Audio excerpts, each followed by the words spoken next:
Hello, class. This is Les. My name is Les, and I'm from the Bonavista Peninsula area down near Bonavista. I don't know if you're familiar with that area or not. So I give you a big warm welcome to ABC Driver Training, a better class driver training. So, and I hope that you will get lots of information from this theory course that will help you become more courteous, defensive, and responsible, and a safer driver overall. That will protect you and your passengers, and as well as other road users, namely bicyclists, motorcyclists, pedestrians, people in wheelchairs once in a while, and other cars and trucks and vehicles, of course. So, to start off, we'll start off on chapter 1, of course, the highway transportation system, and of course, all our streets and avenues and boulevards and cul-de-sacs that we live on is really a network of the highway transportation system, I guess we could say. We have road signs and lane markings and speed limit signs, yield signs, and that sort of thing. So it all includes the highway transportation system as such. So the first thing they talk about on chapter 1 there, page 1, is the driver's license, your first driver's license. And of course, you have a driver's license as such with you now, or most of you have, and that's your driver's permit that allows you to drive with an instructor, of course. So you're on your way really to becoming a graduated licensed driver, so to speak. So on page 2 there, we'll just talk about the driver's license as such, and you people have already gone through this, or most of you have. And of course, you know you have to be 16 years old in Newfoundland, that is, and you have to write a test with road signs and markings, lane markings, and that sort of thing. And if you fail, you don't have to pay for it, and if you pass, of course, you have to pay for your test.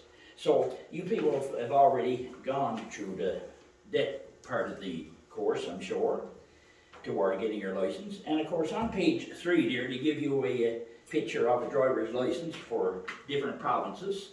And they're pretty much as similar to ours in that they're just a different shade, maybe, like for Prince Edward Island, of course, and Saskatchewan and British Columbia. They have the same information on them, and your name, your date of birth and the expiry date, and your address and that sort of thing. And of course, your picture has to be on your driver's license as well. So that's pretty much similar to the one you have now, and your graduated permit will be the same thing, your driver's license.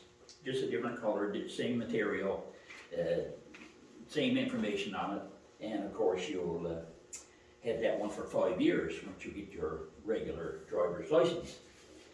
So if you have any questions, class, by the way, make sure to ask, and I'll certainly try and clarify it for you further.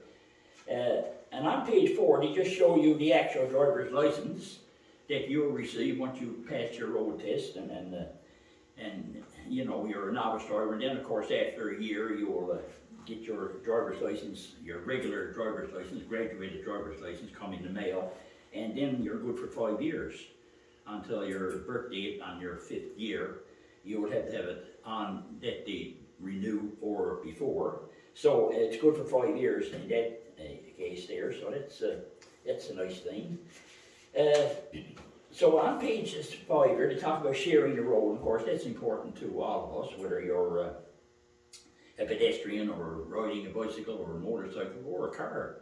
We have to share the road with all other road users, we say.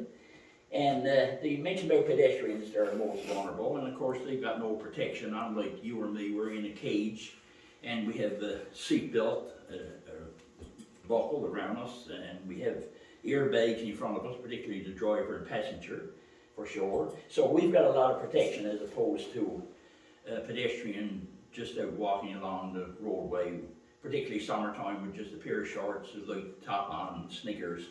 No protection at all, really.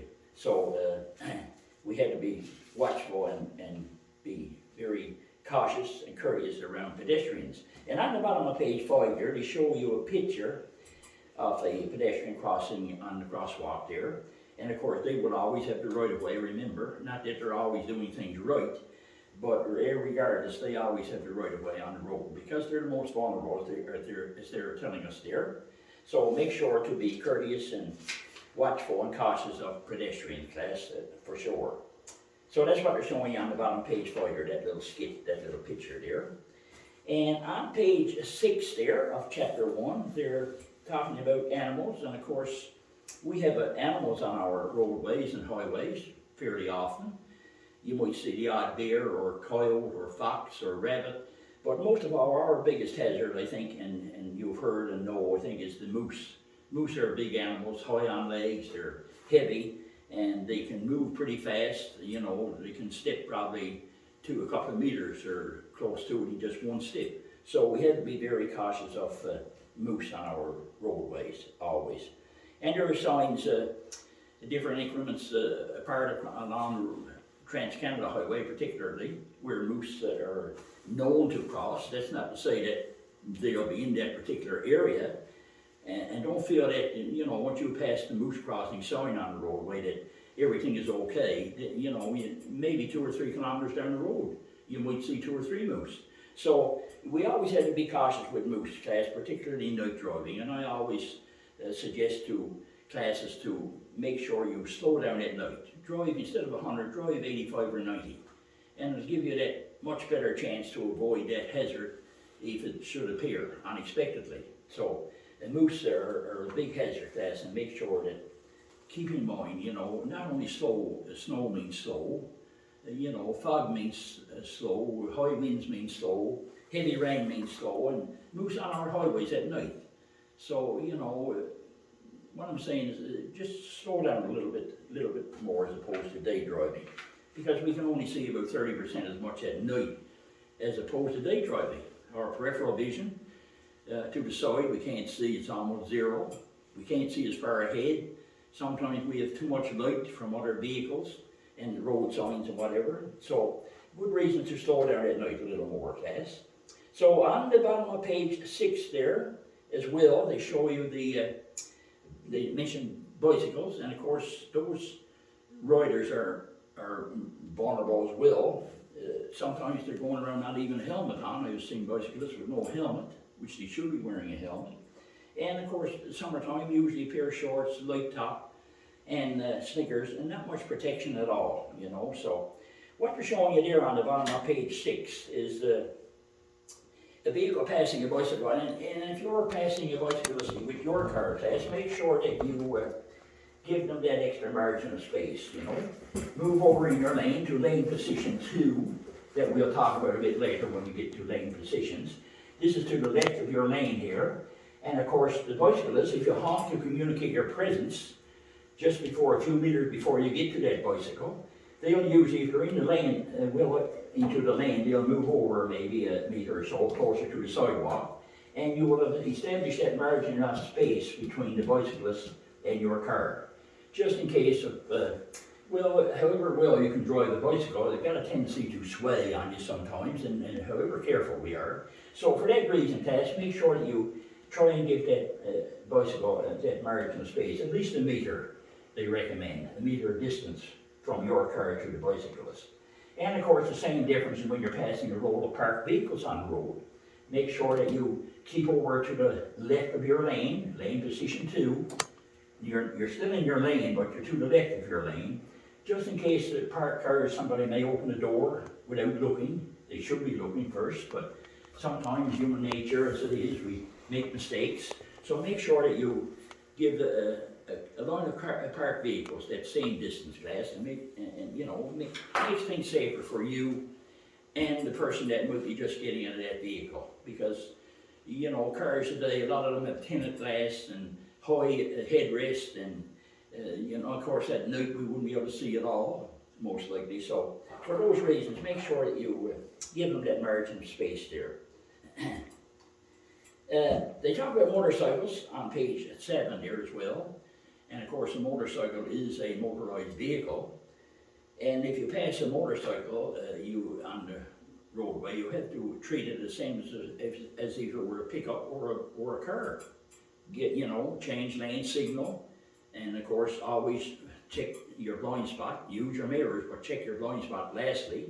before you pull out into a lane to pass. And a good rule of thumb, class, is when you pass that bike, that motorcycle, when you can see clearly the whole motorcycle in your rear view mirror, at that point you will put your signal light on for a right turn. You're turning back into your right lane again. And of course, always shoulder check over your right shoulder, check that blind spot.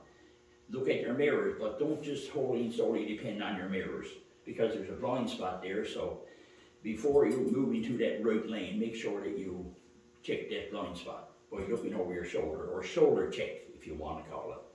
So just to make sure things are okay. And the thing about a motorcycle, they're a lighter vehicle than your car. They can travel at a very high speed, but they're much lighter than your vehicle, so naturally they can stop in a shorter distance. So for that reason, you should follow a motorcyclist have a greater following distance than you would say a pickup or a car. Stay behind them farther. You know, instead of 2 seconds following distance that we'll talk about a little bit later as well, use a 3-second following distance, for example. Because as I say, they're lighter and they can stop quite short if they decide or have to for some reason, whatever the reason may be.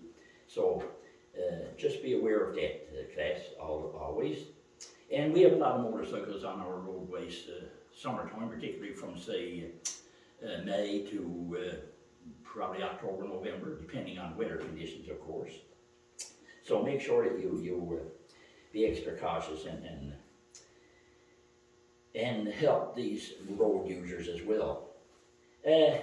On the bottom of page 7, they talk about heavy vehicles, of course, and we may refer to that picture there on the bottom of page 7 as a tractor trailer. It's a long, huge, high, wide vehicle, and of course they take up a lot of space, and when they had to turn, the turning radius is quite, it needs quite a bit of a space to maneuver the vehicle. Unlike our car, we're driving, say, a Honda or a Toyota or whatever the case might be. So they need a lot more space, and they have a lot of no zones around them, ahead of them, and to the sides, and of course to the back, the rear of the vehicles.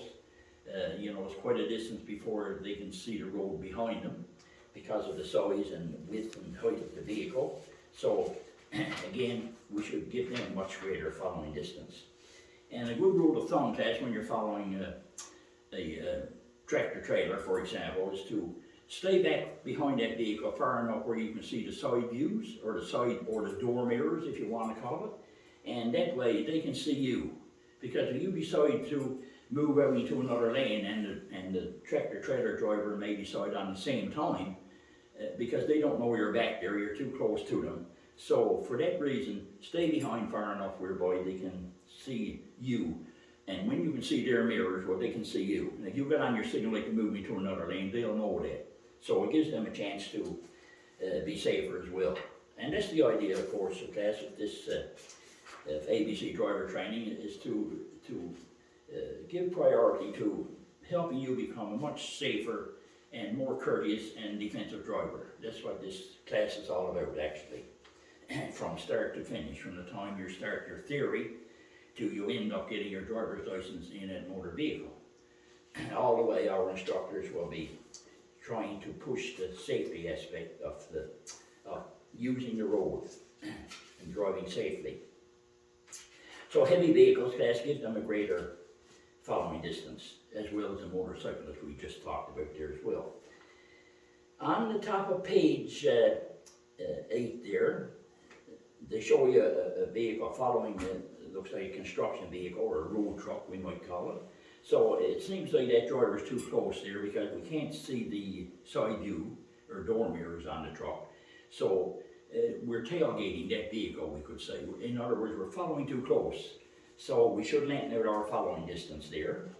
And to the right of the that particular picture at the top of page 8, you notice there's a city bus pulling out into its lane, has signal light on there. So, and that yield priority sign is on the rear left of the bus. So that tells us that we're supposed to yield to that particular vehicle. If they're trying to get out into the lane, we should slow down, let them get out in front of us, or we may even have to stop and let them get out, because they're huge vehicles, class, harder to maneuver, and they're sometimes carrying a lot of people. So we have to respect the size and help the driver in this case, and let them get out on the road safely. So that's what that particular yield sign is showing you there on the back of the bus there. It's like a triangle. It's a yield priority sign, and we should always adhere to it and pay attention to it and help the bus drivers as well. So on page 9 there, we notice there's a picture up at the top of the page to your left there. It seems like there's a school bus discharging students there. That's what it looks like.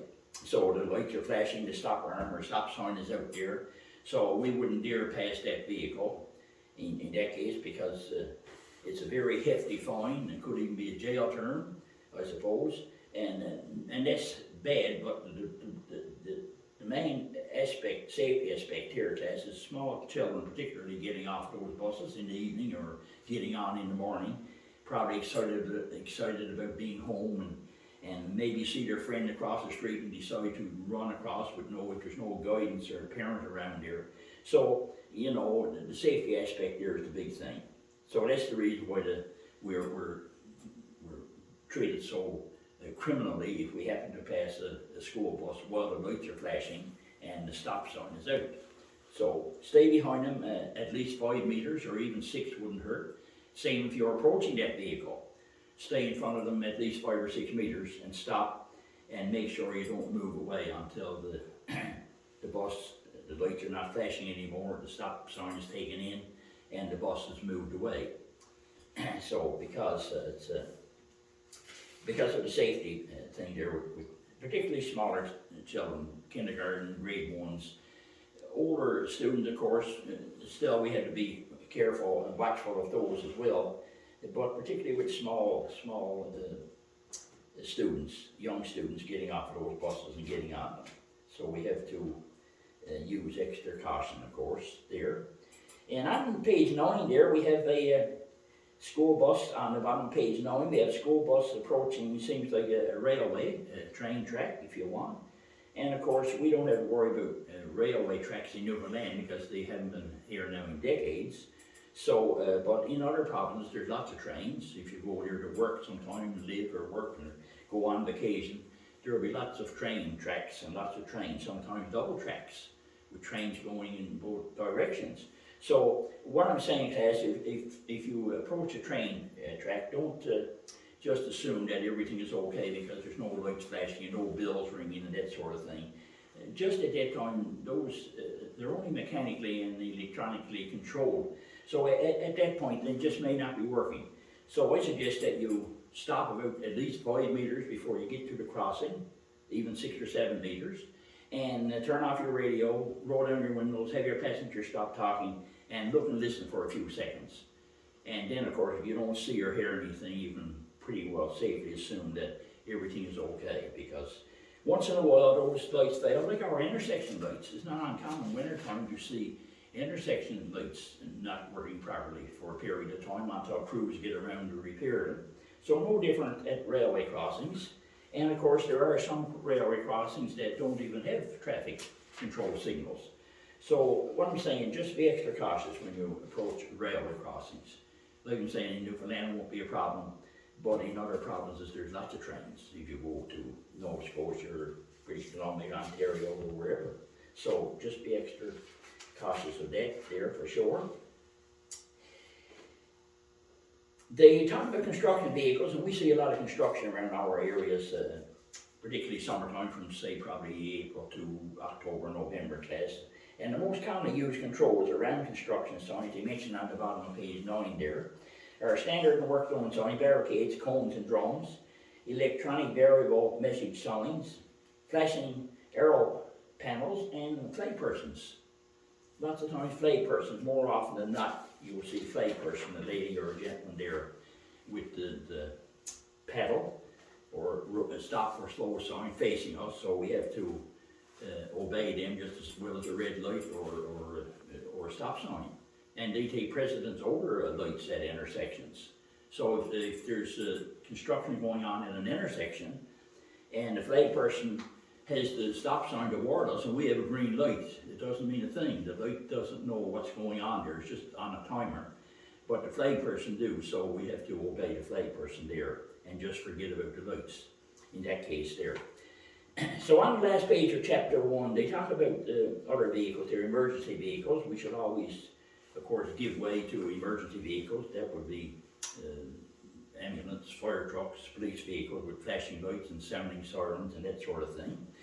And of course, slow-moving vehicles, road construction, for example, or sometimes tractor trailers and transport trucks, and all-terrain vehicles and snowmobiles. Wintertime, of course, particularly snowmobiles. There's been several collisions with cars and snowmobiles crossing highways at wintertime. And ATVs as well, of course. Probably the driver might have misjudged the distance or the speed of the vehicle that was coming. So again, we had to be watchful for those road users as well. And of course, the Move Over law came into effect in March the 10th, 2014, whereby, you know, any vehicle that has a flashing light or sounding a siren, it might be just light and power, hydro people repairing a wire. So we would pass those vehicles very cautiously, move over, slow down at least 30 kilometers below the posted speed limit. So if you're in a 50 kilometer on a street with a 50 kilometer an hour speed zone, you wouldn't drive past that vehicle any faster than 20 kilometers an hour. And of course, if it's not safe to do so, you would just have to stop and wait until that hazard is out of our intended path, in other words. So, on page 10 as well, right at the bottom there, the last half of the chapter there, paragraph, responsibilities of road users, and you show us there in bold red print that ignorance is no excuse. I mean, if you're in a 50 kilometer an hour zone, and of course you're driving 60 or 65, and if an officer pull you over and you say, well, I didn't see it there, that's really, they're not usually going to accept that, you know. We have to keep our eyes moving when we're driving, watching lane markings, watching road signs, and watching pedestrians, watching other vehicles. So, you know, it might sound like, you know, well, how can I enjoy this but when it becomes habit, we're creatures of habitats, and when we get into those habits, it comes second nature. We don't have to worry about it. We're doing it automatically, and we enjoy our driving career that way. And in keeping with yourselves more safer, and your passengers and other road users, as we have said. So that's about the extent of chapter 10 here on your textbook. Of course, I always say if you have any questions, by all means ask, but if not, well, we can have a look at